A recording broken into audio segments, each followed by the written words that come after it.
बिस्मिल्लाहिर्रहमानिर्रहीम। अस्सलाम वालेकुम। बरतानिया के कैपिटल लंदन के रिवर थेम्स के किनारे से हामिद मीर आपकी खिदमत में हाजिर है। और आज हमारा जो कैपिटल टॉक है उसका मौजू ये है कि जो पाकिस्तान की सियासत है उसमें बहुत कशीदगी बढ़ गई है, और लेकिन जो पाकिस्तान से बाहर रहने वाले ओवरसीज़ पाकिस्तानीज़ हैं वो पाकिस्तान के हालात के बारे में क्या सोचते हैं। और हाल ही में जो पाकिस्तान की पार्लियामेंट ने कुछ कानून तब्दील किया है और ओवरसीज़ पाकिस्तानीज़ जो हैं उनके बारे में भी कुछ फ़ैसले किए गए हैं, तो ओवरसीज़ पाकिस्तानीज़ उसको कैसे देखते हैं। तो हमारी जो गुफ्तगू है उसमें बरतानवी पार्लियामेंट के दो ऑनरेबल मेंबर्स भी शिरकत करेंगे और बरतानिया में मौजूद मुस्लिम लीग नून और पाकिस्तान तहरीक इंसाफ के रहनुमा भी शिरकत करेंगे, और मैं उनका तारुफ करवाऊँगा। हमारे साथ मौजूद हैं जनाब लॉर्ड कुर्बान हुसैन साहब, लिबरल डेमोक्रेट पार्टी से उनका ताल्लुक़ है, और उनके साथ हैं लॉर्ड वाजिद खान साहब, लेबर पार्टी से उनका ताल्लुक़ है। और हमारे साथ मौजूद हैं अंसर महमूद साहब जो कि मुस्लिम लीग नून बरतानिया का जो लॉयर्स विंग है ये उसके सरबराह हैं और बड़े मारूफ वकील हैं यहाँ के। बैरिस्टर वहीदुर रहमान साहब पाकिस्तान तहरीक इंसाफ यूके के सीनियर रहनुमा हैं, लंदन के साबिक ऑफिस बेरर भी हैं। तो लॉर्ड कुर्बान साहब, आप लोग जब इलेक्शन कैंपेन में जाते हैं तो जो यहाँ के जो पाकिस्तानी कम्युनिटी है तो वो आपको लेबर पार्टी, कंजर्वेटिव पार्टी और लिबरल डेमोक्रेटिक पार्टी के हवाले से वोट देती है, लेकिन जब मुस्लिम लीग नून और पीपल्स पार्टी और पाकिस्तान तहरीक इंसाफ और बाकी जो आज़ाद कश्मीर की पार्टियाँ वो एक दूसरे के आमने सामने आती हैं, तो क्या सिचुएशन बनती है फिर? हमारे लिए तो सब पाकिस्तानी जो हैं वो मोहतरम हैं। मेरा पाकिस्तान की किसी भी सियासी जमात से ना ताल्लुक़ है, ना मैं किसी का हामी हूँ, ना मैं किसी का मुखालिफ हूँ। और इसी हवाले से बरतानिया में जो लोग पाकिस्तानी सियासत को फॉलो करते हैं वो उन सब से मेरा बहुत अच्छा ताल्लुक़ है। वो सब मेरी इज़्ज़त करते हैं, मैं उनकी इज़्ज़त करता हूँ। और मैंने चूँकि यहाँ बहुत सारे इलेक्शन लड़े हैं, 1996 में पहला मैंने लोकल इलेक्शन लड़ा था। मैंने 3-4 लोकल इलेक्शन लड़े हैं, 2 पार्लिमानी लड़े हैं, एक यूरोपियन पार्लियामेंट का लड़ा है। तो उसमें लोगों ने मुझे अपनी पार्टी लिबरल डेमोक्रेट के कैंडिडेट की हैसियत से देखा है, और उसमें मेरी हमायत करने वालों में नून लीग वाले भी थे, उसमें पीपल्स पार्टी वाले भी थे। तो चूँकि मैं सबकी कदर करता हूँ, मैंने कभी किसी पे बराए तनकीद नहीं किया। हाँ, पॉलिसी की बुनियाद पर हो सकता है मेरा किसी से इख्तलाफ हो, लेकिन कम अज़ कम जो सिचुएशन थी मेरी पॉलिटिकल, उसमें पाकिस्तानी सियासत जो है वो असरअंदाज नहीं हो सकी। अच्छा, लॉर्ड वाजिद साहब ये बताएं कि यहाँ पे हमने देखा है कि ब्रिटिश पार्लियामेंट में आप का ताल्लुक़ लेबर पार्टी से है, तो अगर सईदा वारसी जो है उनका ताल्लुक़ अगर कंजर्वेटिव से है और लॉर्ड साहब का ताल्लुक़ लिबरल डेमोक्रेट के साथ है, तो देखते हैं कि आपके आपस में ताल्लुकात बड़े अच्छे हैं। आप एक दूसरे के साथ हाउस के अंदर इख्तलाफ करते हैं लेकिन हाउस के बाहर आपके बड़े अच्छे ताल्लुकात हैं। ये जो चीज़ है आप लोगों की, आप समझते हैं कि पाकिस्तान में भी ऐसा ही होना चाहिए? जी, मैं समझता हूँ ये बहुत ही एक वर्किंग प्रैक्टिस है कि inside the chamber, inside the assembly आपके बेशक इख्तलाफ राय हो, पॉलिसी में डिफरेंस ऑफ ओपिनियन हो और मौक़िफ़ भी अलग हो, लेकिन जब चैम्बर से निकलते हैं देखना ये हमारी जो कौम है, जो यूके सोसाइटी है, लोग पब्लिक वो भी चाहते हैं कि जो बिग इश्यूज़ हैं, जो सेंसिटिव इश्यूज़ हैं, सब मिलजुल कर काम करें, कम टुगेदर इन कॉमनैलिटी। और पाकिस्तान में भी ये ऐसा होना चाहिए। सियासत इस हद तक नहीं होनी चाहिए कि आप दूसरे के दुश्मन बने और जो इंटॉलरेंस ना हो और जो पर्सनल ज़ाती अटैक्स करें, क्योंकि अवाम पब्लिक इस चीज़ को पसंद नहीं करती।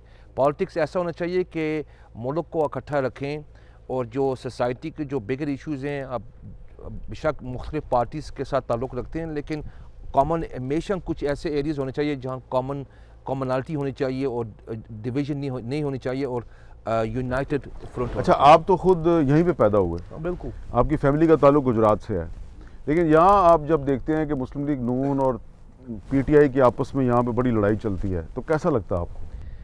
देखिए, जज्बात, एहसासात, ख़यालात तो लोगों को बहुत मज़बूत हैं पाकिस्तान के हवाले से, लेकिन इस हद तक नहीं होनी चाहिए कि गाली गलौच हो और एक दूसरे को डैमेज करो। एक प्रोटेस्ट एक कानूनी हक़ है, लेकिन प्रोटेस्ट का एक आदाब होते हैं, एक डेमोक्रेटिक राइट है। लेकिन मुझे बाज़ दफ़ा अफसोस होता है कि यहाँ यूके की सड़कों में, गलियों में हम पाकिस्तानी पॉलिटिक्स को ओवरफ्लो कर रहे हैं। पाकिस्तान में जो लोग सियासत कर रहे हैं वो बेशक टैलेंटेड हैं, उनका अच्छा मौक़िफ़ है। कोशिश ये होनी चाहिए कि यूके सोसाइटी में एक पाकिस्तान का अच्छा इमेज, अच्छी reputation, brand Pakistan as overseas British Pakistani हूँ। मेरे वालिद साहब गुजरात से, जैसे आपने जिक्र किया है, वैसे गुजरात की सियासत मेरे हमेशा मेरे से ऊपर हुई है, लेकिन we should always try to promote a positive image as British Pakistani. मेरे लिए बहुत इंपॉर्टेंट है ये। अंसर महमूद साहब, अब आप बहुत ज़बरदस्त वकील हैं, तो आप दो लॉर्ड्स के साथ बैठे हैं, दोनों हाउस ऑफ लॉर्ड्स के मेंबर हैं। इनकी गुफ्तगू से आपको क्या वाइब आ रही है कि जो आपकी पार्टी या दूसरी पार्टियां यहाँ पे पाकिस्तान की पॉलिटिक्स करती हैं, उससे कोई ये खुश नज़र नहीं आ रहा है? देखिए, मैं अमीर साहब, सबसे पहले बात यह है कि हम एज ए ओवरसीज़ में सारे हम एक फैमिली की तरह, एक कम्युनिटी की तरह हैं, और हमें हमेशा ओवरसीज़ में एक अपने मुल्क के वाले से अच्छा मैसेज देना चाहिए। सोसाइटी को पोलराइज नहीं करना चाहिए। और अनफॉर्चुनेटली अभी जो थोड़ा सा ये रिसेंट ये चीज़ चली है, सोसाइटी पोलराइजेशन हो रही है। सोसाइटी में लोग जो पहले जो एक दूसरे की तहज़ीब, अदब, एहतराम का था मामला, वो आहिस्ता आहिस्ता ख़त्म हो रहा है। हमें इधर बाहर बैठ के अपने मुल्क को बीइंग ए पाकिस्तानी इस तरह का रिप्रेजेंट करना चाहिए, ताकि हम एक मिसाल बने कि ये Pakistani dual national British Pakistani है, और इनके जो काम ये करते हैं, ये जो इनके इक़दाम हैं, या जो लोग सोसाइटी में रह के ये जो चीज़ें कर रहे हैं, हम देखें लोकल ये पाकिस्तान से हैं, लॉर्ड्स ऑफ पाकिस्तान से हैं, ये यहाँ की पार्लियामेंट में रिप्रेजेंटेशन हमारी कर रहे हैं। अगर हम इसको अच्छे तरीके से लेके जाएंगे तो जितनी आज हमारी अभी रिप्रेजेंटेशन है, ये यहाँ पे डबल हो सकती है, क्योंकि आपके जो वे ऑफ लाइफ है, आपका जो वे ऑफ यहाँ पे आपका तरीक़ाकार है, लोगों को आप अगर इम्प्रेस करेंगे तो यहाँ के लोग भी आपको अप्रिशिएट करेंगे। यहाँ के जो हम देखें, हम पाकिस्तानी नेशनल तो हैं, लेकिन हम पहले इधर जो ब्रिटिश हैं, ब्रिटिश नेशनल हैं। हम इस मुल्क में रहते हैं, हमें इस मुल्क की इक़दार का एहतराम करना चाहिए। हाँ, जो पाकिस्तान की पॉलिटिक्स है उसको पाकिस्तान की हद तक रखना चाहिए। अगर हम यहाँ पे पॉलिटिक्स उसकी कर रहे हैं तो उसका बड़ा अच्छा तरीकाकार है। अगर हमने कहीं, जैसे वाजिद साहब ने कहा कि घरों के बाहर एजिटेशन नहीं होना चाहिए, अगर आप पाकिस्तान, लेकिन आपने तो किया ना। नहीं, लेकिन इसलिए किया कि हमने जितनी देर मियाँ नवाज शरीफ एग्ज़ाइल में रहे, मुशर्रफ साहब के दौर में, मैं आपको बता सकता हूँ कि हमने हमेशा जो एजिटेशन की वो पाकिस्तान हाई कमीशन के बाहर की। कभी भी आपने अगर एजिटेशन करनी है रूलिंग गवर्नमेंट के ख़िलाफ़, तो आप अपोजिशन जो है वो हाई कमीशन के बाहर करती है, ना कि लोगों के घरों के बाहर। हमें तो किसी के घर के एड्रेस का भी नहीं पता था कि तो आपने तो एड्रेस ढूंढ लिया ना जमायमा? नहीं, वो इसलिए किया अमीर साहब, वो इसलिए कहा कि हम मजबूर हुए। हमने इनको 4-5 दफ़ा कहा। अगर दूसरी पार्टी ने गलत काम किया तो मजबूरी में आपने भी गलत काम कर दिया। लेकिन सर, हमने 1 दफ़ा नहीं, 2 दफ़ा नहीं, 3 दफ़ा नहीं, 4 दफ़ा किया, इनको मना किया। उसके बावजूद जब ये मना नहीं हुए, फिर हमें मजबूरन वहाँ पे जाना पड़ा, और उसका हमें फ़ायदा ये हुआ कि जब हमने एजिटेशन वहाँ पे की तो उसके बाद इन्होंने इधर आके वो एजिटेशन बंद कर दी। बैरिस्टर अबैदुर रहमान साहब, ये बताएं कि आपके ख्याल में प्रोटेस्ट का राइट तो यहाँ का कानून देता है, प्रोटेस्ट आप जहाँ मर्जी करें, कानून ने आपको नहीं रोकता, लेकिन क्या इस बात से आप इत्तेफाक करेंगे कि जो प्रोटेस्ट है, एहतजाज है, वो अखलाक और तहजीब के दायरे के अंदर होना चाहिए? ये सब शुक्रिया। आप एक अहम नुक्ता है हम सब पाकिस्तानियों के लिए, जो यहाँ पे ओवरसीज़ पाकिस्तानी कम्यूनिटी है ना जी, उनका सबका एक कॉमन एजेंडा जो है वो पाकिस्तान है। और मैं ये बहुत अरसे से कह रहा हूँ कि जो पाकिस्तान में पाकिस्तानी है उनको तो पाकिस्तान से मोहब्बत है, मगर हम ओवरसीज़ को पाकिस्तान से इश्क है। तो वहाँ कुछ भी अप डाउन होती है सिचुएशन तो हमें बड़ी तकलीफ़ होती है, और सियासत से हट के भी जब नेचुरल डिज़ास्टर्स होते हैं तो हम बढ़ चढ़ के उस पर हिस्सा लेते हैं, और ये हमारा फ़र्ज़ है। इसमें कोई शक नहीं, इसमें कोई शक नहीं। अच्छा, अब पाकिस्तान के पॉलिटिशियन 70s से लेट 70s से बात शुरू होती है, वो पाकिस्तान की सियासत को यहाँ पे ले आए हैं। इंडिया में ऐसा नहीं हो सका, तो पाकिस्तान की सियासत जब यहाँ पे आ गई है तो अनफॉर्चुनेटली वो पाकिस्तानी तरीके से ही की जाती है यहाँ पे। हमारे ही लोग, हम ही जब ब्रिटिश पार्लियामेंट में जाते हैं तो और तरीके से सियासत करते हैं, और जब हम पाकिस्तानी सियासी पार्टी को रिप्रेजेंट कर रहे होते हैं तो एक डिफरेंट तरीके से करते हैं। तो बिल्कुल प्रोटेस्ट यहाँ पे करना हर किसी का जमहूरी हक है। ये बात दुरुस्त है कि कहीं पे लाइन ड्रॉ करनी चाहिए हमें। तो ये इल्ज़ाम पीटीआई पे दिया जाता है कि जी आप या नवाज शरीफ साहब के घर के बाहर जाके प्रोटेस्ट करते हैं, आपको एम्बेसी में करना चाहिए, हाइड पार्क में करना चाहिए, और वहाँ भी होता है और होता रहेगा। लेकिन मियाँ नवाज शरीफ साहब के और मियाँ शहबाज शरीफ साहब के और मुस्लिम लीग नून के बेतहाशा ड्रेसेस लंदन में मौजूद हैं। आपने नोट किया होगा कि पीटीआई कभी भी किसी और एड्रेस के बाहर नहीं गई। तो एवन फील्ड एक हिस्टोरिकल एड्रेस क्यों है कि उसी के बाहर जाया जाता है। वो आपको याद होगा कि सुप्रीम कोर्ट के मुताबिक ये वो एड्रेस है जो हम समझते हैं कि ये पाकिस्तानियों की प्रॉपर्टी है। ये हमारे पैसे पाकिस्तान से करप्शन के ज़रिए वापस लाए गए हैं। और सिर्फ पीटीआई नहीं जी, आम पाकिस्तानी भी जो है ना, वो किसी दिन झंडा पाकिस्तान का पकड़ के चला जाता है और वहाँ पर प्रोटेस्ट। लेकिन अभी अंसर साहब ने कहा कि जब इन्होंने फिर जमैमा बीबी के घर के बाहर मुजाहरा किया, जो कि मेरे ज़ाती ख्याल में गलत किया, तो उसके बाद से आपने मुजाहरा बंद कर दिया। नहीं, ये तो पता नहीं गलत इन्फॉर्मेशन किसने दिया है। हमने आखिरी जो मुजाहरा पाकिस्तान हाई कमीशन के बाहर इसलिए किया है कि वो लॉन्ग मार्च था पाकिस्तान में 25 मई का, तो वो धरने की कैफियत थी। एक तो वो पाकिस्तान हाई कमीशन को पिटीशन देनी थी, उस हवाले से हुआ है। मुजाहरों का सिलसिला आने वाले दिनों में भी जारी रह सकता है, और वो उधर भी हो सकता है, वो किसी और जगह भी हो सकता है, वो डाउनिंग स्ट्रीट में भी हो सकता है। क्योंकि हम चाहते हैं कि इंटरनेशनल मीडिया भी देखे कि पाकिस्तान में जो रिसेंटली ह्यूमन राइट्स की धज्जियाँ बिखेरी गई हैं, वो इनको भी पता चले कि यहाँ पे 1.6 मिलियन से ज़्यादा का डायस्पोरा है, तो इनके साथ वहाँ पे क्या हो रहा है। तो हम चाहेंगे कि पार्लियामेंटेरियन के ज़रिए भी लॉबिंग की जाए, जो कि हमारा हक है, और पार्लियामेंट में भी ये सवाल उठाया जाए। लॉर्ड कुर्बान साहब, ये जो लंदन में नवाज शरीफ साहब के घर के बाहर और फिर जुमैमा बीबी के घर के बाहर जो मुजाहरे होते हैं, इस पर बीइंग अ ब्रिटिश कश्मीरी आप कैसे सोचते हैं? देखिए जी, मैं समझता हूँ कि मुजाहरे जैसा सबको पता है कि इस मुल्क में इजाज़त है, हर बंदे का जमहूरी हक है, वो जहाँ वो समझते हैं कि मुजाहरे करने की ज़रूरत है वहाँ करें। लेकिन उसका एक अखलाकी दायरा भी होता है, और फिर एक मकाम भी होता है कि आप कहाँ करना चाहते हैं मुजाहरा। किसी इंस्टीट्यूशन के सामने, किसी पार्लियामेंट के सामने, प्राइम मिनिस्टर हाउस के सामने, वज़ारत ख़ारजा के दफ्तर के सामने, एम्बेसी के सामने, ये तो तुक बनती है। लेकिन प्राइवेट रेजिडेंस किसी का भी हो, वहाँ जाकर के जब आप मुजाहरे करेंगे तो नेबरहुड को जो मुतासर करेगी, क्योंकि ये जो जगह जिनका मैंने जिक्र किया ना, पार्लियामेंट हो या वज़ारत ख़ारजा हो, वहाँ तो अक्सर लोग मुजाहरे करते हैं और सबको पता है कि वो मुजाहरे करने की जगह है।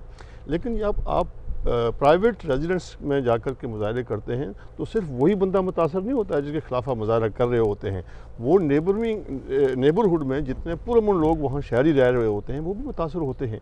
तो जो आप पॉजिटिव मैसेज शायद देना चाहते हो मुजाहरे से, वो आपके ख़िलाफ़ रायआमा बन रही है। वो उस मोहल्ले में रहने वाले आपको गालियाँ दे रहे हैं, यार हमारा सुकून आपने क्यों तबाह किया हुआ है। आपका इख्तिलाफ हो सकता है तो इस घर में जो रहता है किसी एक पार्टी से पाकिस्तान की से ताल्लुक़ हो सकता है, लेकिन वो तो आपका ख्याल है इससे ओवरऑल पाकिस्तान का इमेज खराब हो रहा है, बजाय इसके कोई फ़ायदा हो रहा है। You are trying to win the sympathies of the local people, instead आप लोगों को अपने ख़िलाफ़ कर रहे हैं, मुल्क के ख़िलाफ़ कर रहे हैं। मैं समझता हूँ कि वो सिर्फ आपको गाली नहीं देते, वो हम सबको फिर गाली। इसका सोल्यूशन क्या है?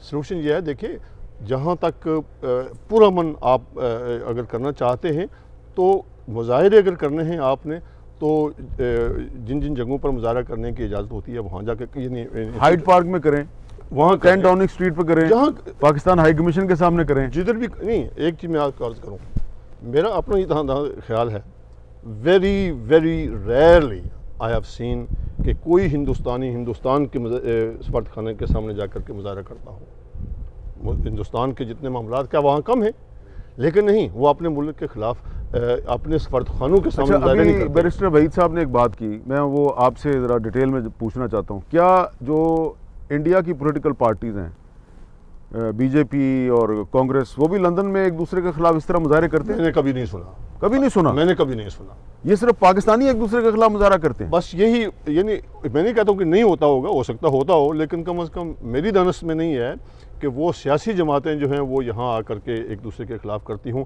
क्यों लॉर्ड वाजिद साहब, क्या इंडिया की पॉलिटिकल पार्टीज़ यहाँ पे इस तरह एक दूसरे के खिलाफ मुजाहरा करती हैं?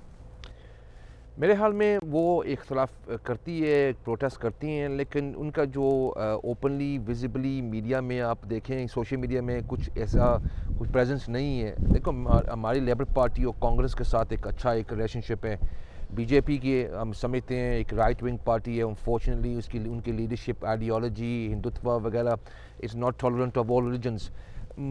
देखें, it's a very important point. अगर मैं खुल के बात करूँ, I want to see Pakistan मुल्क बनाए ला इलाहा इल्लल्लाह मोहम्मद रसूलुल्लाह के नाम, मुस्लिम मुल्क। रिसेंटली वो वाहिद मुल्क है जो बनाए इस्लाम के नाम पर। So as Pakistanis, British Pakistanis जो भी है, हमारी जड़ें थे, हमारा हूँ तो पाकिस्तानी है ना, फिर भी हमारे वालिद साहब पाकिस्तान से आए हैं, तो I am always going to be seen as a British Pakistani. मुझे बड़ा फ़ख्र है, मेरा I am proud to be a British Pakistani. लेकिन ओवरऑल जो सियासी जो मौसम पाकिस्तान में जो गर्म हुआ है, इसका जो अंजाम है, हर बंदा यहाँ तजिया कार बनाए, एवरीवनस बीन एन एनालिस्ट। हमारी टॉलरेंस कम हो चुकी है। फैमिलीज़ में डिनर टेबल में बैठता हूँ तो वहाँ जो बहुत ही ज़बरदस्त तरीके से बहस होती है। उसके अलावा मैं जब मैं फातिहा पढ़ने जाता हूँ तो फातिहा के बाद सीधा वो क्वेश्चन, इमरान खान क्या सोच रहे हैं लोअर साहब, इमरान खान साहब वापस आएंगे या नहीं आएंगे। तो we need to move away bit from Pakistan. इन्हें के लव पाकिस्तान प्राउडली। देखिए माशाल्लाह सब माशाल्लाह काबिल एहतराम है, यहाँ बैठे हैं आप, हर बंदा पैनल में जो बैठे हैं पाकिस्तान के साथ प्यार करते हैं, लेकिन let's have a different way of portraying that love. आप कहना ये चाह रहे हैं कि हमारा फोकस पाकिस्तान होना चाहिए, लेकिन यहाँ पे जो पाकिस्तानी हैं उनको एक दूसरे के साथ लड़ना नहीं चाहिए, ये कहना चाह रहे हैं? देखिए इख्तिलाफ राय हो, लेकिन लेट्स फाइंड जिस लेवल तक वो डिसरिस्पेक्ट होता है ना, पाकिस्तान का नाम बदनाम होता है, जब बाहर से लोग देखते हैं ये पाकिस्तानी ऐसी हैं, तो पूरी सोसाइटी। क्या ऐसा हो सकता है कि जो हाउस ऑफ लॉर्ड्स के और हाउस ऑफ कॉमन्स के जो पाकिस्तानी बैकग्राउंड के जो मेंबर्स हैं वो मिलकर एक अपील करें पाकिस्तानियों से कि यार आपस में लड़ना बंद कर दो?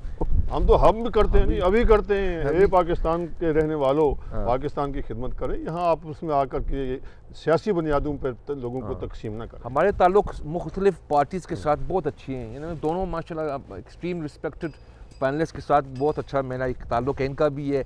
जहाँ हमारी ज़रूरत हो, जहाँ प्यार और मोहब्बत फैलाने के हवाले से वी आर ऑलवेज रेडी। अच्छा, अब भी एक और भी बड़ा इंपॉर्टेंट इशू है जी कि ओवरसीज़ पाकिस्तानी जो हैं उनको वोट का जो राइट है वो कैसे मिलना चाहिए, और रिज़र्व सीट्स होनी चाहिए या उनको यहाँ पे वोट कास्ट करने का हक मिलना चाहिए, या जो पोस्टल बैलेट है वही ठीक है? इस पे बात करते हैं एक ब्रेक के बाद।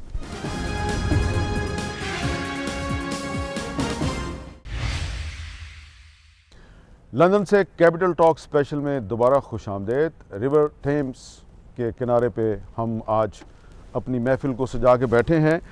अंसर महमूद साहब, जब इमरान खान साहब वज़ीर आज़म थे तो उन्होंने ओवरसीज़ पाकिस्तानीज़ को वोट का हक देने की बात की। अब जब से मुस्लिम लीग नून और उसकी इत्तेहादी पार्टियां इक़्तिदार में आई हैं तो उन्होंने कोई अमेंडमेंट की है और अब तहरीक इंसाफ वाले ये शिकायत करते हैं कि जी आपने ओवरसीज़ पाकिस्तानी से वोट का हक छीन लिया है। तो आप तो ओवरसीज़ पाकिस्तानी हैं, अच्छा लगा आपको ये? आपको याद होगा कि शहबाज शरीफ जब अपोजिशन लीडर थे, उन्होंने पार्लियामेंट में खड़े होके, और हम यहाँ पे भी हमने एक तंजीम बनाई, उसका मैं भी हिस्सा हूँ, वही साहब थे, पीपल्स पार्टी थी सारी, कि ओवरसीज़ के रिप्रेजेंटेशन के लिए। तो शहबाज साहब ने पार्लियामेंट में खड़े होकर ये स्पीच की कि हम ओवरसीज़ को रिप्रेजेंटेशन देना चाहते हैं with in the parliament on special seats, 7-8 कौमी असम्बली की और 4-5 सेनेट में। अगले दिन इसाक डार साहब ने भी इस चीज़ को कहा है कि हम रिप्रेजेंटेशन देना चाहते हैं, हम देंगे, और हम इस चीज़ के हम ही हैं। उसका तरीक़ाकार इलेक्शन कमीशन के साथ वो इन प्रोसेस है, हम तय करेंगे कि उनकी जो जैसे रिजर्व सीटें, जो अगला इलेक्शन होगा जब भी होगा उसमें तो ये राइट नहीं मिलेगा। लेकिन सर उसमें क्या होगा कि जो पार्टी जब अगर उससे पहले इलेक्शन कमीशन के साथ ये सारे मामला तय हो जाते हैं, तो जो पार्टी अपनी रिजर्व सीट्स होंगी, जैसे पाकिस्तान में है रिजर्व सीट से अपने ओवरसीज़ के नुमाइंदे अपने करेंगे। कॉन्स्टिट्यूशन में अमेंडमेंट करनी पड़ेगी ना जी, जो ऑफ कोर्स के रिप्रेजेंटेशन देने के लिए अब उधर आइन में जो भी तरीक़ाकार इलेक्शन कमीशन वो देगा उसके मुताबिक हम अमेंडमेंट करेंगे। बैरिस्टर वहीदुर रहमान साहब, आप इस पर क्या कहेंगे कि ओवरसीज़ पाकिस्तानी जो हैं उनको वोट का राइट कैसे मिलना चाहिए? मीर साहब, ओवरसीज़ पाकिस्तानीज़ को जो है ना वो सतीली औलाद समझा जाता है कि जब उनसे कुछ लोग समझते हैं लेकिन सारे नहीं समझते, कम से कम मैं तो नहीं समझता। आपकी बड़ी मेहरबानी। मैं सियासी जमातों की बात कर रहा हूँ जिनका हवाला दिया गया कि 2007-8 से वो फ़िक्रमंद हैं ओवरसीज़ पाकिस्तानीज़ के लिए। कर्जा तारो, मुल्क सवारों की मुहिम भी चलाई, ऑडिट नहीं हुआ आज तक, हमें नहीं पता पैसे कहाँ गए। कहने का मतलब ये है कि हम अपना फ़र्ज़ पूरा कर रहे हैं, और जब हमारे राइट्स की बात आती है, किसी भी कौम की आवाज़ उसका वोट होता है, इससे आप कोई भी हम डिनाई नहीं कर सकते। हमें वोट डालने का हक़ है अगर हम पाकिस्तान ट्रैवल करके चले जाएं, अगर हमारा वोट रजिस्टर्ड है। हम रिक्वेस्ट ये कर रहे हैं कि हमें यहाँ बैठ के ऑनलाइन आप वोटिंग का राइट दे दें, और ऑनलाइन आज किसी भी दुनिया के शख्स से पूछे ना आपकी सबसे इम्पॉर्टेंट चीज़ क्या है, तो उसकी दौलत, उसका बैंक बैलेंस, उसका रुपया जायदाद उसके लिए बड़ी अहम है। वो ऑनलाइन मिलियंस ऑफ डॉलर्स और पाउंड्स इधर से उधर कर रहा है, लेकिन जब वोट डालने की बारी आती है तो कहते हैं जी वो हैक ना हो जाए, वो तो पेंटागन भी हो सकता है। तो बजाय इसके कि उसको फूल प्रूफ बना दिया जाए, उसमें और बेहतरी लाई जाए। ऑनलाइन घर बैठे आप सिस्टम अवेलेबल है, मौजूद है, आपके फिंगरप्रिंट्स पाकिस्तान जो हमारा हाई कमीशन है पाक आईडी ऐप के ज़रिए आपके फिंगरप्रिंट्स ले लेता है, आपका फेशियल ले लेता है, स्कैनिंग सारी हो जाती है, आपका हल्का नंबर निकल आता है, आपके उस वोटिंग लिस्ट पूरी निकल आएगी आप किसको वोट। तो इसमें कोई इम्प्लीमेंटेशन प्रैक्टिकल में कोई प्रॉब्लम नहीं है। प्रॉब्लम सिर्फ सीधी सी बात यह है कि मौजूदा हुकूमत ये समझती है कि ओवरसीज़ पाकिस्तानीज़ में मेजॉरिटी जो है उसका रुझान PTI की तरफ है, तो ये एक उनको एक एज मिल रहा था। बाकी जहाँ तक रिप्रेजेंटेशन की बात है, आपने बड़ी ज़बरदस्त बात की और इस तरफ ध्यान नहीं दे रही है कि वोट की इम्प्लीमेंटेशन करना कानून मौजूद है, आपको 2/3 मेजॉरिटी नहीं चाहिए थी, इसलिए वो बिल पास हो गया था और अब फिर हो गया, अंडू कर रहे हैं ये। जबकि आपने अगर रिजर्व सीट्स देनी है या ड्यूल नेशनैलिटी का मामला है, वो आईनी पेचीदगी है। 2/3 मेजॉरिटी अगर किसी के पास अगर कभी आई तो वो कर सकेगा, नहीं तो नहीं कर सकेगा। और ये भी मैं इस बात की मुखालफत करता हूँ कि ये वोट का राइट हमें मिलने से यहाँ पे हम बढ़ जाएंगे, नहीं। ये 2 लॉर्ड्स हमारे पास बैठे हुए हैं, दोनों पाकिस्तानी बैकग्राउंड रखते हैं, दोनों यहाँ पे रहते हैं, दोनों की डिफरेंट पार्टीज़ हैं। चौधरी अंसर साहब भी एक पार्टी के मेंबर हैं और मैं एक दूसरी पार्टी का मेंबर हूँ UK में। हम कल एक इवेंट पे थे, शादी पे, जिसमें पीपल्स पार्टी के सदर भी हमारे साथ मौजूद थे। तो ये भी एग्जैजिटेट थोड़ा हो रहा है कि हम आपस में लड़ाइयाँ लड़ते हैं, ऐसा नहीं है। वो एक इशू के ऊपर ज़रूर हो जाता है, वो यहाँ भी होता है। इराक वॉर के ऊपर लॉर्ड साहब ने इस्तीफ़ा दिया। मैं आपकी पॉजिटिव अप्रोच को अप्रिशिएट करता हूँ, बहुत शुक्रिया। तो मैं ये चाहता हूँ कि मीडिया हमारी मदद करे कि ओवरसीज़ पाकिस्तानीज़ का सबसे एक, देखिए जब तक आप हमें वोट बोलने का आवाज़ ही नहीं देंगे हमारे मसाइल। और दूसरी एक बड़ी अहम बात है, और ये मैं तासुर देना चाहता हूँ सबको और कश्मीर के स्पेशली लोगों को, कि जब हम ये बात करते हैं ना जी, कश्मीर का इशू कश्मीरियों के बगैर हल नहीं हो सकता, वो स्टेक होल्डर है। तो भी ओवरसीज़ पाकिस्तानीज़ यहाँ बैठे हैं, उनसे कोई राय नहीं ली जा रही, और आप खुद समझ रहे हैं। कोई कहते हैं जी ये गुमराह हैं, कोई कहते हैं इनको हल्के का नहीं पता। अच्छा, हल्के के मसाइल जो हैं MP और MNA जो है, उसने गली मोहल्ला ठीक करना होता है आइन के मुताबिक, उसने तो पॉलिसीज़ बनानी होती हैं। लेजिस्लेटिव बॉडी है आपकी MP और MNA। इसके आपके आर्गूमेंट के मुखालिफ हैं, वो काउंटर आर्गूमेंट ये देते हैं जी कि देखिए इंडियंस भी तो है ना यहाँ पे, तो उनको तो इंडिया में वोट का हक नहीं है, तो आप क्यों लेना चाहते हैं? इसलिए कि वहाँ पे ड्यूल नेशनली अलाउ ही नहीं है। आपने एक तरफ, मैं यही कहता हूँ, इसको मिसाल देता हूँ, आधा तीतर और आधा बटेर। एक तरफ हम पाकिस्तानी हैं, आपने हमें शनाख्ती कार्ड दिया हुआ है, हम पाकिस्तानी हैं, ड्यूल नेशनलिटी अलाउड है। इंडिया में अलाउड नहीं है। इंडिया में आप इंडियन और UK की नेशनलिटी इकट्ठे नहीं रख सकते, यहाँ भी रख सकते हैं और पाकिस्तान में भी रख सकते हैं। तो कश्मीर का आइन इजाज़त देता है कि आप कश्मीर में वोट डालें और इलेक्शन लड़ें। कश्मीर का आइन इजाज़त देता है प्लस पाकिस्तान का आइन कि आप पाकिस्तान में आगे भी इलेक्शन लड़ें और मखसूस नशिस्तें भी रखें, और यहाँ रहते हुए बीइंग ए ब्रिटिश आप ब्रिटिश पार्लियामेंट में भी इलेक्शन लड़ें। तो कश्मीरियों पे तो ऐसा कोई इशू नहीं आ रहा। हमें ड्यूअल नेशनलिटी के चक्कर में आप क्यों पर्दे के पीछे डाल देते हैं, मुझे आज तक कोई नहीं बता सके इसमें। अच्छा जी, कश्मीरी हैं जी, आप इसका जवाब दें जी कि क्या जो ओवरसीज़ पाकिस्तानीज़ हैं उनको पाकिस्तान में वोट का राइट मिलना चाहिए? अगर आज़ाद कश्मीर में जाकर आप वोट डाल सकते हैं, तो यहाँ के जो ओवरसीज़ पाकिस्तानी हैं वो पाकिस्तान जाकर वोट क्यों नहीं डाल सकते? देखिए जी, 2-3 चीज़ें हैं। पहली बात तो ये है कि जो इन्होंने एक बात ये कही है कि यहाँ पे स्पेशल सीट्स होनी चाहिए, वो तजर्बा आपने आज़ाद कश्मीर में करके देख लिया। आज़ाद कश्मीर के असम्बली में ओवरसीज़ की एक सीट पिछले 25-30 सालों से आ रही है, और ये ओपन सीक्रेट है कि वो पैसों में तुल करके दी जाती है। जो सबसे ज़्यादा बिड करता है उसको वो सीट चली जाती है। Do you want to really repeat that in Pakistan? और लगता ये है कि अगर ऐसा हुआ तो वही प्रैक्टिस वो पाकिस्तान में भी होगी, या आपने अपनी पार्टी के किसी मंजूर नज़र को दे देनी है। आपने नहीं देखना है कि लोगों का क्या यहाँ है या नहीं है, उसकी हमायत करनी है या नहीं करनी है। फिर आज़ाद कश्मीर में जो आपने सीट दी है, मैं कम अज़ कम पिछली 2-3 government including the present one, जो MLA वहाँ ओवरसीज़ का दिया गया है, आज तक मैंने जो मौजूदा गवर्नमेंट में है देखा ही नहीं है, यूके में कभी आया ही नहीं है। एक मिनट ज़रा वो देखें जी, लाड साहब वो देखें, वो हेलीकॉप्टर लैंड कर रहा है आपके पीछे। तो ये भी ज़रा साथ साथ आप ये भी देखेंगे, बड़ा खूबसूरत मंजर है जी। हेलीकॉप्टर जो है वो लैंड कर रहा है जी हमारे पीछे हैं जो हमारे ये पीछे। हाँ जी लाड साहब। तो ओवरसीज़ में बसने वालों की वैसे तो तादाद जो है वो कोई 90 लाख के करीब बताई जाती है, लेकिन मैं यूके की बात करूंगा। यूके में जो बसने वाले 1.3 या 1.4 पाकिस्तानी 1.4 मिलियन पाकिस्तानी गिने जाते हैं, उनमें आम तासुर यही है कि 70 to 80% of them they belong to Azad Kashmir. और अगर आप ओवरसीज़ वालों को राइट देते हैं वोट का कौमी असम्बली के लिए, उसमें कम से कम आज़ाद कश्मीर वालों को तो कोई फ़ायदा नहीं होगा, क्योंकि ये तो आज़ाद कश्मीर पाकिस्तान की असम्बली के लिए तो ये वोट दे ही नहीं सकते हैं। उसके लिए उनको आज़ाद कश्मीर के कानून में भी तब्दीली करनी पड़ेगी अगर वो वहाँ वोट ओवरसीज़ में बसने वाले कश्मीरियों को दिया जाता है। लिहाजा अगर आप ये हक देते भी हैं ओवरसीज़ के पाकिस्तानी को, तो कम से कम यूके में बसने वाले जो पाकिस्तानी में उनमें से 70% को कोई फ़ायदा नहीं होगा, क्योंकि वो उनका ताल्लुक ही कश्मीर से है, उनका पाकिस्तान की सियासी जमात नहीं है। और दूसरा ये कि मैं ये समझता हूँ कि ये जो इशू है इसको आप अगर वहाँ की सियासत यहाँ ले आएंगे तो यहाँ हम मज़ीद तकसीम होंगे। हमारी प्रायोरिटीज़ कुछ और हैं। यहाँ के रहने वाले जो हैं, यहाँ एक तो इस्लामोफोबिया का हम शिकार हैं, पहले ही डिस्क्रिमिनेशन हमारे ख़िलाफ़ होती है। फिर हमारे बच्चों का मसला है। देखिए हमारे बच्चों में इस वक्त सबसे परेशानी की जो बात है वो ये है कि 2 एक्सट्रीम पे हमारे बच्चे चले गए हैं।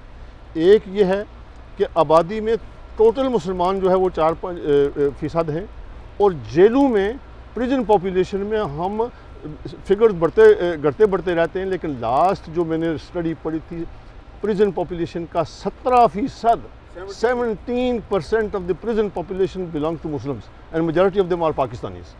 और वो क्या है, majority of them are involve in drug trade. और एक और तबका है जो मजहबी इंतहापसंदी की तरफ चला गया है। हमने यहाँ अपने बच्चों की तरफ तवज्जो देनी है। मैं समझता हूँ कि अगर आम फैमिली जो हैं, पॉलिटिकल फैमिलीज़ को छोड़ करके आम फैमिली जो हैं यहाँ पाकिस्तान यूके में बसने वाले, अगर उनसे पूछा जाए कि पाकिस्तान में इलेक्शन में हिस्सा लेना या ना लेना या वोट का हक उनकी प्रायोरिटीज़ में कहाँ आता है, मैं दावे से कह सकता हूँ कि वो लोवेस्ट ऑफ द प्रायोरिटीज़ होगा। उनकी प्रायोरिटीज़ यहाँ कुछ और। लॉर्ड वाजिद साहब, ये बात दुरुस्त है क्या यहाँ के जो पाकिस्तानी हैं उनका ये एक मसला है कि पाकिस्तान में उनको वोट का हक मिलना चाहिए, या उनका मसला कुछ और है? देखिए ये बहुत दिलचस्प आर्गूमेंट है। दोनों अगर आप पर्सपेक्टिव्स देखें तो there pros and cons both side. Main चीज़ है $35 बिलियन सालाना ओवरसीज़ पाकिस्तानीज़ तकरीबन कंट्रीब्यूट करते हैं। So Pakistanis overseas play a huge role in the Pakistan economy. दूसरी बात जो मैं समझता हूँ, बात होनी है रिप्रेजेंटेशन की। कुछ ना कुछ रिप्रेजेंटेशन होनी चाहिए, क्योंकि ओवरसीज़ मिसाल जैसे बैरिस्टर वहीद रहमान ने बताया इश्यूज़ काफ़ी है, लैंड ग्रैबिंग और उसके हवाले से इन्वेस्टमेंट्स, प्रॉपर्टीज़, एक अपॉर्चुनिटीज़ होने चाहिए कि they can feel safe to invest. Overall ये अभी तक मैं समझता हूँ ये बहुत बड़ा क्राइसिस है। लोग, मैं नेक्स्ट जनरेशन, मेरी जनरेशन के लोग कहते हैं हम पाकिस्तान नहीं जाएंगे, मोरक्को जाएंगे, दुबई जाएंगे, तुर्की जाएंगे हॉलीडे के लिए, लेकिन पाकिस्तान क्यों नहीं जाएंगे? क्योंकि उनका एक्सपीरियंस एयरपोर्ट से गाँव तक और शहर तक नेगेटिव रहा है।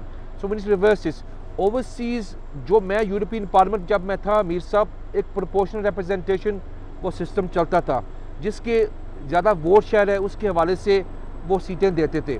पाकिस्तान में इलेक्शन हो जाए, उसमें देखते हैं किस पार्टी का कितना वोट प्रोपोर्शनल रिप्रेजेंटेशन है, उस हवाले से उनकी रिप्रेजेंटेशन होनी चाहिए। अगर वोटिंग हो ट्राइड एंड टेस्टेड, मुझे नहीं नज़र आ रहा है कुछ फॉर्मूला, मुझे अभी समझ नहीं है, I don't know full details, लेकिन मेरे ख्याल है अगर रिसेंट देखें यूके लंदन में, बर्मिंघम में जो तरीके से वो वायलेंस भी हो रहा है, बहुत ज़्यादा जज्बात वो कंट्रोल नहीं हो रहे, वो दोबारा हम यूके में देखेंगे तो पाकिस्तान का एक इशू बड़ा आएगा। आखिर में बात कहूँगा, लॉर्ड साहब को पोलाइटली डिसएग्री करूँगा, ये सिर्फ यूके की पाकिस्तानी नहीं, ये पूरी दुनिया की जो ओवरसीज़ पाकिस्तानीज़ हैं यूरोप में, गल्फ कंट्रीज़ में, वो बेचारे इतनी मेहनत से पाकिस्तान को सपोर्ट करते हैं, उनकी आवाज़ होनी चाहिए। जी यहाँ पे एक वक्फा लेते हैं, वक्फे के बाद दोबारा मिलते हैं।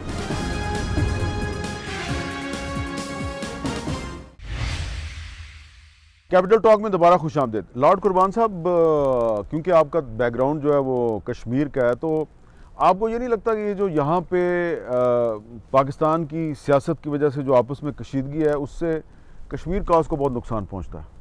यानी सिर्फ यहाँ ही नहीं मीर साहब, पाकिस्तान में भी जो सियासी गेमा गेमी इतनी गर्मी से हो रही है, हमारा सारा फोकस जो है वो कश्मीर से हट गया है, जबकि वहाँ जुल्म सितम जो हैं वो बढ़ रहे हैं। हमारी ज़्यादा से ज़्यादा तवज्जो वो उधर होनी चाहिए। देखिए वहाँ जितने कैदी हैं उनको एक एक करके वो they are trying to get rid of them. जैसे यासीन मलिक साहब को उन्होंने उम्र कैद की सजा दे दी। मर्डर इससे पहले हुआ है मकबूल भट्ट का, इससे पहले जुडिशल मर्डर हुआ है अफजल गुरु का। अभी यासीन मलिक साहब को भी वो जुडिशरी के थ्रू वो उनके ऐसे बेबुनियाद मुकदमे बनाए गए, उनको उम्र कैद दी गई, लेकिन अभी उनके पीछे और मुकदमात हैं जिन पे उनको सज़ाए मौत भी हो सकती है, यानी जिस किस्म के मुकदमे उन्होंने बनाए रखे हैं। और इसके बाद शबीर शाह हैं, आसियान दराबी हैं, इस तरह के बहुत सारे लोग हैं जो जेलों में पड़े हैं, tens of thousands of them. We need to look for the release of those prisoners. हमें तो यहाँ ये सारी जो एनर्जीज़ हैं, हम चाहेंगे हमारे पाकिस्तानी भाई, चाहे उनका मुस्लिम लीग से ताल्लुक़ हो, पीपल्स पार्टी से ताल्लुक़ हो, PTI से ताल्लुक़ हो या किसी भी पार्टी से हो, मिल कर के आइए अपना जो है ना फोकस वो कश्मीर से ना हटाएं। जी लॉर्ड वाजिद साहब, आप एग्री करते हैं लॉर्ड कुर्बान साहब से? मैं बिल्कुल इस इशू पर बहुत इनके साथ मुत्तफ़िक हूँ कि नहायती सपोर्टिव हूँ, क्योंकि कश्मीर कॉज़ को देखें, ये सिर्फ कश्मीरियों का कॉज़ नहीं है, ना या पाकिस्तानियों का कॉज़ है, यह इंसानियत का मसला है। तो you don't have to be Kashmiri to care about this. जिस लेवल से हम लोगों को अवेयर कर चुके हैं पाकिस्तान के हवाले से, जो निकले हैं सोशल मीडिया के, हम वो इस्तेमाल कर रहे हैं, उसी जज्बे के साथ हम कश्मीर को सपोर्ट करें, उसको नज़रअंदाज ना करें, क्योंकि बहुत इंपॉर्टेंट इश्यूज़ हैं। जैसे रिसेंटली आपने जिक्र किया यासिन मलिक के केस के हवाले से, तो ओवरऑल अब हम एक अपने आप को ऑर्गेनाइज़ करें इस टू सपोर्ट जो इश्यूज़ चल रहे हैं मकबूजा कश्मीर के हवाले से, तो मेरे हाल में that is a positive use of energy. अच्छा अंसर साहब, ये बताएं, ये पॉसिबल है कि कभी आने वाले वक्त में बरतानिया में मुस्लिम लीग नून, तहरीक इंसाफ, पीपल्स पार्टी और बाकी जो पार्टियां हैं आज़ाद कश्मीर की, वो सारी इकट्ठे होके एक कश्मीर पे एक मुश्तरका स्टैंड ले, एक मुश्तरका मुजाहरा करें? देखिए जी, मैं समझता हूँ कि जो पॉलिटिक्स में कोई हरफ आखिर नहीं होता, और एक गुड कॉज के लिए, नेशनल कॉज के लिए, अच्छे कॉज के लिए सब पार्टियों को इकट्ठा होना चाहिए और एक मैसेज डिलीवर करना चाहिए, ताकि मकबूजा कश्मीर के हवाले से ताकि स्ट्रॉन्ग मैसेज दुनिया में जाना चाहिए। बैरिस्टर वहीदुर्रहमान साहब, ये पॉसिबल है कि PTI, मुस्लिम लीग नून, पीपल्स पार्टी और पार्टियां जो हैं वो UK में, USA में और यूरोपियन कंट्रीज़ में मिल के कश्मीर के लिए आवाज़ बुलंद करें? जी मीर साहब, ये तो कॉज एक ह्यूमैनिटेरियन कॉज है, और इसमें पिछली अगर आप देखें जो भी इंडियन एम्बेसी के बाहर मुजाहरे होते रहे हैं कश्मीर के हवाले से, इवन चोलिस्तान के हवाले से, उसमें सभी पार्टीज़ जो हैं वो पाकिस्तान का झंडा लेके जाती रही हैं और वो एक कसीर तादाद में होता रहा है। मैंने पहले भी कहा था कि हम सब का पाकिस्तान कॉमन एजेंडा है और कश्मीर उसका इंडिया के साथ हमारा मेन इशू ही कश्मीर के ऊपर है, तो हम उसको अंडर द कारपेट नहीं कर सकते। तो अभी इमरान खान साहब दोबारा इस्लामाबाद की तरफ लॉन्ग मार्च करेंगे, तो जब वो इस्लामाबाद की तरफ लॉन्ग मार्च करेंगे तो आप किस तरफ लॉन्ग मार्च करेंगे? मोस्ट लाइकली जी हम भी शायद हाइड पार्क और एवन फील्ड की तरफ मार्च करेंगे। करना है आप? जाहिर है कि हम वहाँ पे पुरअमन प्रोटेस्ट ही होते हैं जी, हमने तो जाके कभी एवन फील्ड की खिड़कियाँ नहीं तोड़ी। अंसर साहब, ये इनका राइट नहीं है कि अगर ये हाइड पार्क में करते हैं तो उस पर तो आपको एतराज़ नहीं होना? नहीं, हम हाइड पार्क की तो बात ही नहीं कर रहे। हम कहते हैं कि हाइड पार्क में तो सारी दुनिया के लोग जाके अपना वो बातें करते हैं, वो करें। हम ये कहते हैं कि किसी की रिहाइश के बाद और रेजिडेंट्स उधर हैं, वो लोग डिस्टर्ब होते हैं और बाहर खड़े होकर देखते कैसा मैं कि ये कैसे लोग हैं कि रोज़ चौथे दिन ये आ जाते हैं, डिस्टर्ब करते हैं और इनको पता नहीं। और पाकिस्तान के हवाले से वो एक रॉन्ग मैसेज आता है। जैसे कि मैंने पहले कहा कि आपने अगर करना है तो आप 10 डाउनिंग स्ट्रीट भी जाके करें, हम भी जाके करते रहे हैं। आप कहते हैं ना हम डाउनिंग स्ट्रीट जा सकते हैं क्योंकि वो प्राइम मिनिस्टर की रहायशगाह है, तो ये भी तो एक्स प्राइम मिनिस्टर की रहायशगाह है, इसीलिए हम इसको ऑफिशियल समझते हैं। और मैं उस नहीं उनका लेके जाते नहीं हम ऐसे नहीं मुंह उठा, मैं एक चीज मौजूद होती है, कोई तोड़फोड़ नहीं होती, पुरअमन मुजाहरा होता है और सिर्फ उस वक्त कशीदगी ज़रूर होती है जब इनकी तरफ से भी वहाँ पे कुछ लोग, जब ये वहाँ पे मौजूद नहीं रहे, बड़ा पुरअमन 1 घंटे का 1.25 घंटे का एहतजाज होता है। अच्छा, चले अब लॉर्ड कुर्बान साहब, आखिर में इन दोनों के लिए क्या मैसेज है? मैसेज ये है कि आप अपनी एनर्जीज़ यहाँ पाकिस्तान की बदनामी के बायस बनने के लिए खर्च ना करें। जो भी आप कर रहे हैं आप जस्टिफाई करेंगे, आप सारा दिन बैठे रहें, ये दोनों हजरात जो हैं अपने अपनी जस्टिफिकेशन पेश करती रहेंगे, या मैं ये समझता हूँ कि ये यहाँ जो एक्सरसाइज है ये मुल्क की खिदमत के लिए होने चाहिए। आप चारों का बहुत बहुत शुक्रिया और नाजरीन मुझे दीजिए इजाज़त। अल्लाह हाफ़िज़।